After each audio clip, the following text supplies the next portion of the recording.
त्रयाणां देवानां त्रिगुणजनितानां तव शिवे भवेत् पूजा पूजा तव चरणयोर्या विरचिता तथा हि त्वत्पादोत् वहनमणिपीठस्य निकटे स्थिता ह्येते सस्वत्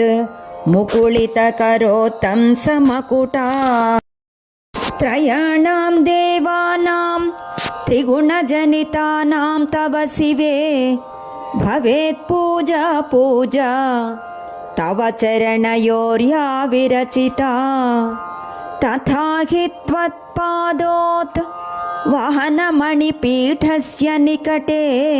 स्थिता ह्येते सस्वत् मुकुलितकरोत्तं समकुटा त्रयाणां देवानां त्रिगुणजनितानां तव शिवे भवेत् पूजा पूजा तव चरणयोर्या विरचिता तथा हि त्वत्पादोत् वहनमणिपीठस्य निकटे स्थिता ह्येते सस्वत् मुकुलितकरोत्तं समकुटा त्रयाणां देवानां त्रिगुणजनितानां तव शिवे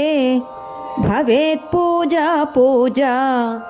तव चरणयोर्या विरचिता